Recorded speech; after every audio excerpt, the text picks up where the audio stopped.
to bring it now, right here at the very top. Republican Congressman from Tennessee, Tim Burchett. Representative, you serve on the DOGE committee. You worked hard with Elon Musk. Listen, we all found some of these things, the wasteful spending, shocking. Some of it seem really, to be honest with you, criminal. So it was supposed to be a slam dunk for the GOP, which is now, becoming a splintered party over all of this. Give us a glimpse on what's happening from the inside.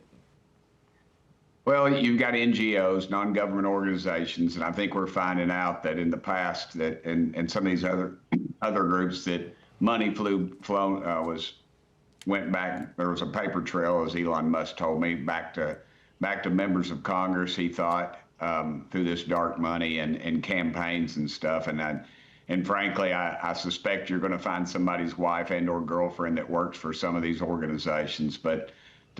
I've stressed to our leadership, I think it's important to put all these up for a vote. I think America needs to see where this Congress is.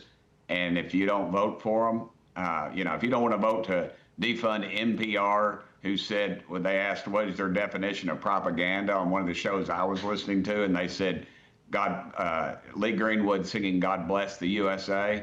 If you want your American tax dollars going to that, then dadgummit, you ought to face the voters, because the voters are sick and tired as Americans are working too dadgum hard to see their money thrown away on liberal causes that just continue to run this country and this president down. Yeah, but it goes far deeper than that. The amount of money that's been found and the idea that somehow it wasn't codified, it wasn't, that it seems like Republicans forgot about it in the House at least. And well, I think they've thrown up some kind of $9 billion offer. But considering the money that has been discovered, to your point, the money trail that leads to all corridors of power in this country, it feels something went wrong. What happened with your party with respect to getting this as part of the bill?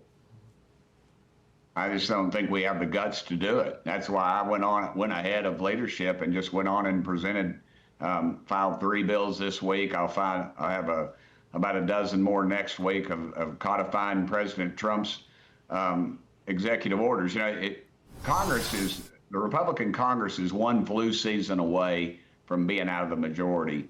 We did not win a big majority, and the reason we didn't is because we're gutless. We went squishy on some of the issues that President Trump didn't. He said, I want a strong border. I want rein in some of this crazy spending. And yet Congress is just addicted to it. And it's, the Democrats tax you and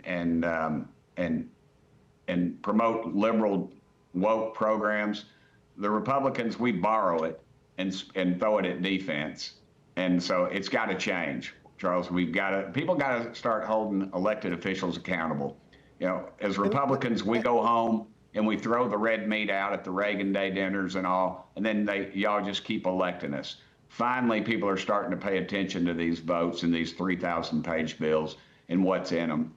And now we're getting to the bottom of a lot of this stuff. Yeah, it just feels like you get this mandate from the public, and then you go to D.C., it feels like every man and woman for himself. They just want to kind of stay there forever. And I guess the idea is if you bring back a bridge to nowhere, people will say, okay, Pox and everyone except throw all the bums out except my bum. We got a bridge to nowhere. And that formula seems to have worked for years and years, right? That's how you get 95-year-old congressmen and senators.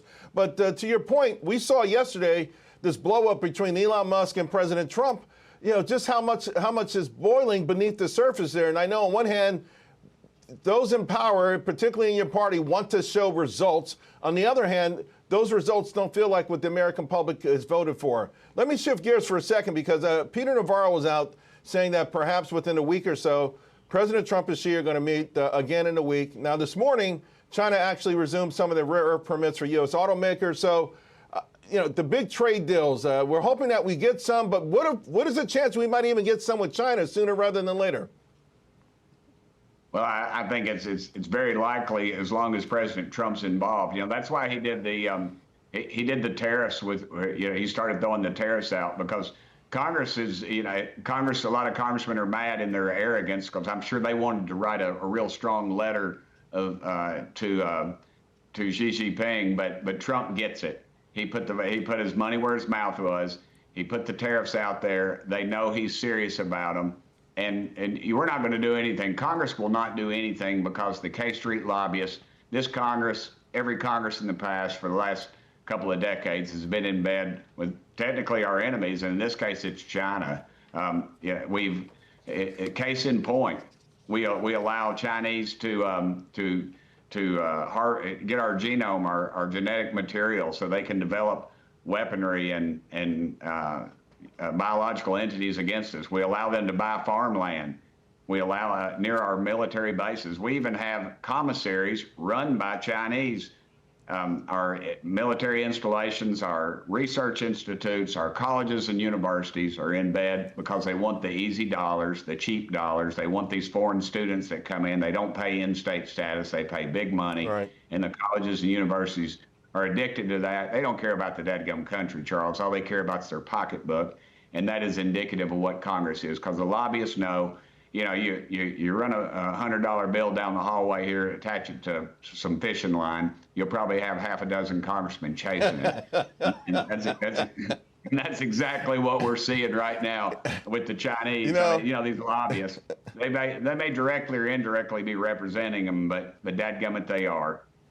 Yeah, I know. Listen, I laugh because the visual is funny, but it's heartbreaking in part because it is so true.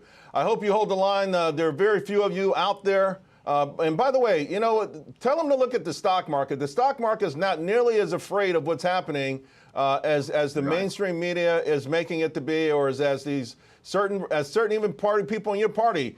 We need to fix things that are wrong in this country, and I think most people know that. Thank you so much. Always appreciate you. Thanks, sir. Capitalism's the answer. Thank you, brother. Absolutely.